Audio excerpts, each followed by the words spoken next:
So guys, what's going on? So Keith Thurman basically calls out Errol Spence, saying that Errol Spence called him a fake.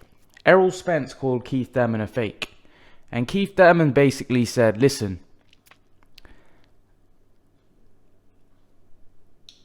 he goes, when Floyd Mayweather did exactly the same thing to me at the time, he didn't fight me. Errol Spence was a young kid coming up, and Keith Thurman was looking for those big fights. Errol Spence was like a fight to him, which he felt, why he doesn't really need that fight. He's going for belts. And Keith Thurman explained when Sean Porter was world champion, he wanted to fight Sean Porter, but Sean Porter's dad said, there's no need to fight Keith Thurman yet. When Keith Thurman gets a belt, then we'll fight him.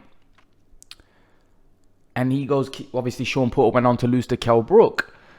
And I think Keith Thurman's spot on. Keith Thurman now, he goes, Errol Spence is in the position of power. And he goes, I understand what position Errol Spence is in because I was in that position.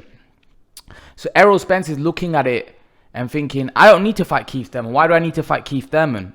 He's got no belt. There's no need of fighting him. Why should I give him an opportunity? But Keith Thurman's spot on where he goes, there's not that many big fish in the welterweight division anymore. Who are you going to fight? Porter, you already beat him. Danny Garcia, me, Crawford, Pacquiao. These are the guys that really you've got to fight. So if you can't get a fight with Crawford, you can't get a fight with Pacquiao, a fight with me is easy to make. I do believe Keith Thurman wants that fight with Errol Spence now, and I do think it makes a lot of sense for Keith Thurman now, because I think Keith Thurman's in the stage of his career where he needs big fights to be motivated, and it's all or nothing now for Keith Thurman. He needs big fights. He doesn't need these little small fights anymore. That's not going to motivate a Thurman. Thurman needs big fights. He needs big money fights to get him out of bed, because Thurman must have made good money. He made good money in the Garcia fight. Porter fight must have paid him well. The Pacquiao fight definitely paid him well. You know, so Keith Thurman needs those big fights to get him motivated. And I personally feel that a fight with him and Errol Spence is a fight that, you know, the welterweight division would love and the fans would love. Because the welterweight division, like I said, although there are decent fighters in the welterweight, there's quite a few, but really there's not that many relevant names. The relevant names are the names that I mentioned. Crawford, Pacquiao, Thurman, and probably Spence. Yeah, there's Porter, Garcia. Yeah, they're relevant, but I don't feel when I feel Thurman can still do something in this division. I don't think he's what he was, and I think he got injured and he keeps getting injured, and that's really hampered him. But I did think that Thurman at one point could have even beaten Spence and Crawford, but I don't know whether he can now. Just because I don't know whether Thurman's got that confidence. I'm going to make a separate video because Thurman said in a video that he feels he can go on to dominate the division again. Now, I don't know whether Thurman's got that confidence anymore. I hope he has. I hope he has, because I think Thurman's somebody that I really like. Thurman's somebody that he's a good fighter. He's a good fighter, and he's a fiery character. When he was young, I really thought he was an exceptional talent. I really did. I thought Thurman was exceptional. But of late, I'm not sure whether Thurman has that same hunger, that same desire he once had. I hope he can find it. I hope he can get it again. But sometimes it's hard. When you lose it, it's hard to get it back. It's hard to get it back. You know, you end up doing things in fights that you wouldn't have done when you were a lot younger, when you were a lot more hungrier. Is Keith Thurman hungry still? I don't know. We can only tell when he fights at the top level again. We saw against Pacquiao, he put in a great performance, but at the end of the day, when you're fighting Pacquiao now, if you're saying you're a top welterweight, if Spence was to lose to Manny Pacquiao, you're losing to a legend, yes, but you're losing to a 41-year-old at the end of the day. So that, if you're saying you're the best and you're saying you're a top talent, you shouldn't be losing to a 41-year-old, irrespective of how good he is. So that does not bode well for Thurman, but I do think Thurman can do something. If he can find that hunger, find that desire, I reckon Thurman can do something in the welterweight division. I do believe he can. But has he got the hunger? Has he got the desire? What do you guys think? Leave your thoughts. And guys, remember to please like, share, subscribe to my channel. I'll see you guys in the next video. So guys, I bang on about this fight a lot. Lomachenko is going to fight Teofimo Lopez. We know that. But I think he's going to beat Teofimo Lopez. I've been telling you guys. You guys already know my opinion about Lomachenko Lopez. But there's one dream fight that I want to see.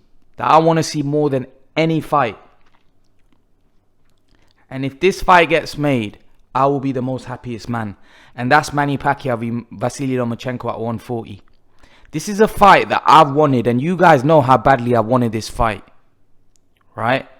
For me, if Lomachenko beats Teofimo Lopez, there's time for him to see if he can put a stamp on that legacy at 140 and fight Manny Pacquiao, because he would have achieved everything in terms of belts, right? Manny Pacquiao is a welterweight champion right now. Lomachenko won't be able to move up to fight Manny Pacquiao at 147. Actually, I don't know. Would Lomachenko move up to 147 to fight Pacquiao? Because Pacquiao's... I don't think so. I don't think that's fair, if I'm honest. But I think 140 makes sense. It does make sense. I don't think it would be healthy for Manny at 41 to cut 12 pounds and fight Loma at 135. Could Manny do it? Possibly. But again, is it good for his body at this age to cut that much weight, to make weight? We don't know. I don't know how much Manny would struggle to make 135. If he can make it comfortably, then do it. But I do think that when you're used to fighting at 147 for so long and you haven't even fought at 140, right, to go down to 135, it's quite a big cut. I know Manny could make 140 because I know Freddie Roach says that Manny has to eats a lot of meals even on the day of the weigh-in, because he's not 147 fighter. But he could easily make 140. I know that. And Lomachenko, it's another 5 pounds. Fighting a guy that's not that big. You're not fighting like a massive 140. You're fighting a small, even Pacquiao's small for 140. He's not a big 140. Honestly, guys, I can't explain to you, right? That is one fight that I badly want to see. I badly want to see it. If that was to get made, I'd be the happiest guy. And I'd probably be well excited, because I think that's a monster fight. I think that's, for me, that's the best fight in boxing. I honestly do believe that. I think I would be more excited to see that than Anthony Joshua, Deontay Wilder. Just the intrigue, the skill, the speed, just everything about that fight would be exceptional. I would love to see that. Love to see it. I would love it. I would love it more than anything. I think it potentially, to me, it would be probably one of the best fights in boxing. Honestly, I've always wanted this fight. You guys know how badly I want this fight. But I don't know whether it can be made. I don't know. I hope it can, but I don't know. Loma's people have always not been too keen on it, if I'm honest. Especially after Manny beat Thurman. I think they're probably thinking, whoa, this guy's still got a lot left. And I hope Loma doesn't have that mentality. I hope Loma wants to fight Pacquiao. It's a brilliant fight. I don't know why people don't see it. Why do people keep banging on about it? It's not just me. I see a lot of people talk about Pacquiao Lomachenko. There's a reason why people keep banging on about this fight. It's an exceptional fight. It's better. Look, Pacquiao probably going to fight Mikey Garcia. It's not a better fight than it's not a better fight than, Pacquiao Mike Garcia is not a better fight than Pacquiao Lomachenko.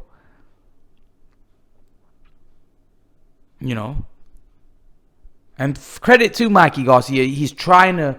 Look, he's not a 147 pounder. He's not a welterweight, Mikey Garcia. But he's trying to be great. He wants to fight a legend.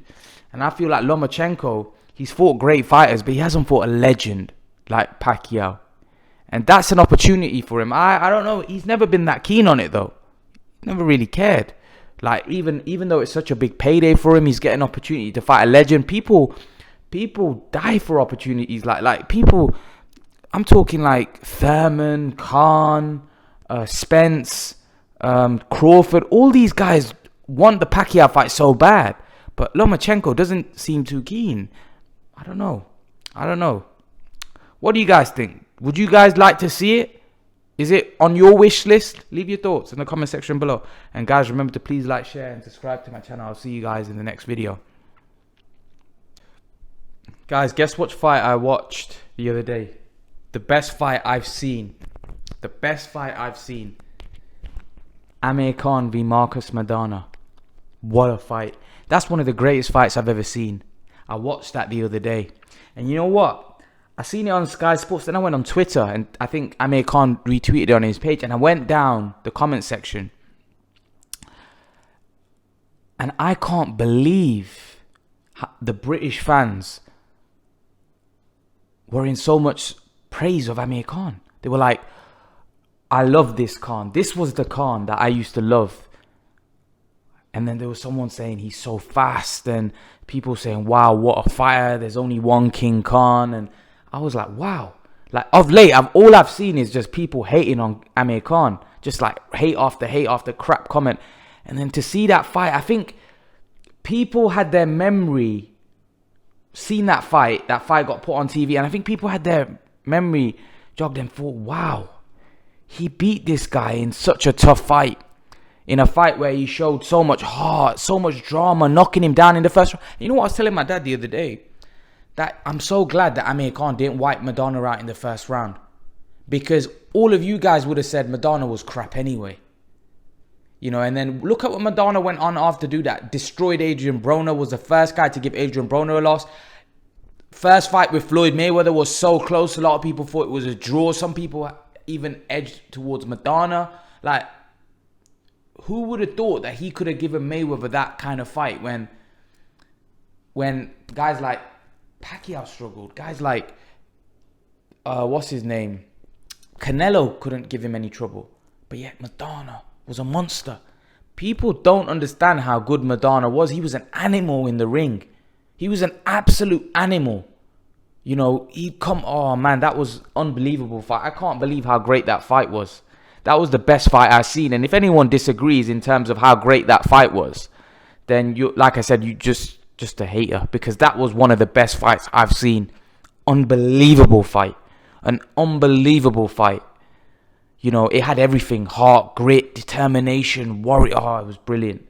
It was brilliant. And I think that was the making of Khan. That gave him that name. That gave him that name. That was a fight which, wow, what a win. What a win.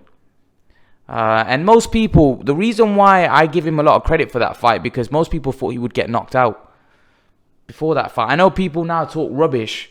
Oh, Maidana's this, Maidana's that. People, believe me, I used to follow boxing at that point.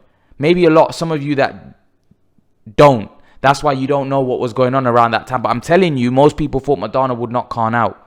And I don't want to hear any bull crap that, oh, he had him going in the 10th round. Yes, that's a part of a fight. That's part of a fight. You do get hurt in fights. Mosley had Mayweather going as well. You know, that happens in boxing. But the fact is, Maidana couldn't finish the job. He couldn't knock him out. Khan stayed on his feet. He didn't even get knocked down. It's crazy how you guys say Maidana had Khan going in the 10th. What about Maidana in the first round? Couldn't the referee have stopped it in the first round? Maidana was gone. He was out. He was saved by the bell. Another 10 seconds, the fight was finished. It would have been over. But again, I say this again, that I'm glad Khan didn't knock him out in the first round. I'm glad, because then we wouldn't have seen what we saw in that fight. And I wouldn't have got to see one of the most epic fights I've ever seen. To me, that was probably one of the fights of the decade. I think if you were to say that was the fight of the decade, I have no problem with you saying that, because it was an unbelievable fight. Wow. What an unbelievable fight. And that really showed heart and determination from Khan. That was a brilliant fight. Brilliant fight. It was exceptional. It was exceptional. Oh man, I can't. That fight, forget me praising Khan, but Maidana was brilliant. The fight itself was just so exciting. You were on your edge of your seat. Brilliant. And even when Khan got hurt in the 10th round, he came back in the 12th and started firing off combinations. It was brilliant. It was brilliant. Both fighters showed so much heart. For Maidana to get up from that first round and then to fight as strongly as he did. Wow. How much of a warrior was Maidana? Monster. Like I said, it was a brilliant fight. It was one of the best fights I've ever seen. It was epic. It was epic. What a fight. What a fight. I would like to know your guys' opinion about that fight. Have you rewatched it? Did you watch it live? What did you make of the fight? Leave your thoughts in the comment section below, guys. And guys, remember to please like, share, and subscribe to my channel. I'll see you guys in the next video. So guys, what's going on? I hope you guys are well. Guys, I want to make this video. I've made a video like this before, but I want to make it again because obviously I've had since I made it, I've had a lot of new subscribers to my channel. But a lot of you say to me all the time, you make a lot of Amir Khan videos. He's no longer relevant in boxing. And you come out with a lot of stuff about Amir Khan. You come out with a lot of things about Amir Khan. And I agree. He's no longer the fighter he was back in the day. At his prime was a very good fighter. But the reason why I do a lot of videos about him, and the reason why I'm very defensive about him, and I'm being honest, I'm just telling you what it is, because if it wasn't for him, I probably wouldn't have this channel, and I probably wouldn't be a boxing fan. You guys don't know, right, that I never used to watch. I got into boxing because of Amir Khan's career. Started following him, used to watch his fights, never used to be interested. I'm being honest with you. Now I watch every single boxing fight that's on. I'm talking from your small York Hall shows to every show in America to all the big fights around the world because of him. If it wasn't for him, I probably wouldn't be a boxing fan. I probably wouldn't watch all these big fights, all these small fights that I watch. I stay up for Anube's fights. I stay up for Robert Helenius v. Kanaki. You know, I watch not just the main fights, but all the undercard fights. I've become such a big boxing fan. And that is a lot down to him. Because if there was no Amir Khan, I probably wouldn't watch boxing. I probably wouldn't have got into boxing. So when you guys say, oh, you're very defensive, or he's not that, like,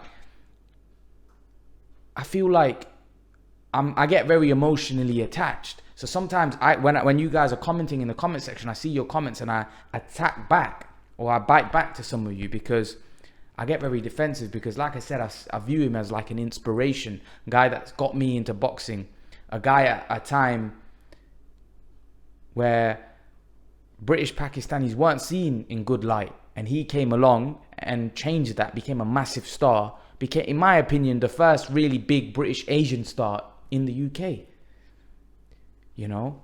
And he came at a time where there was a lot of uncertainty, a lot going on, and he came along and he gave people a different perception. Listen, you can have your opinion about him. I can't change. Some of you don't like him, fair enough, but you can't enforce your opinion on me about him. Do you understand?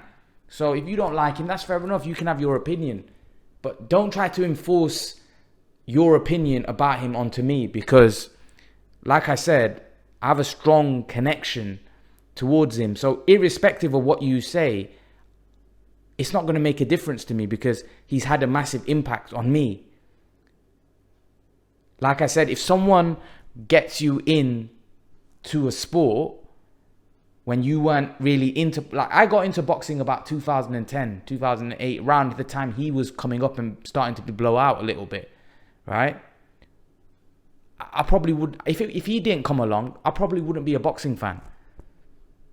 So this is why I'm so emotionally attached to him, and I get very protective and defensive.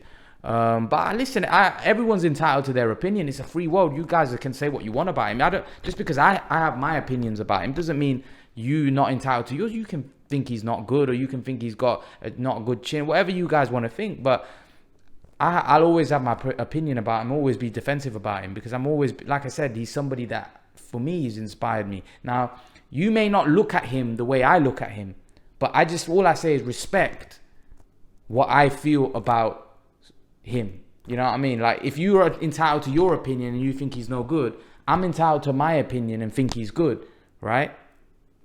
So I just feel like sometimes a lot of you guys give him a lot of unnecessary stick. You know, a lot of celebrities do a lot of crazy things.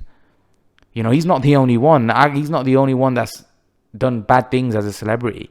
You know, he's done a lot of good things. I feel like his good outweighs his bad, you know. But you can always bring up someone's bad and make them look bad, can't you?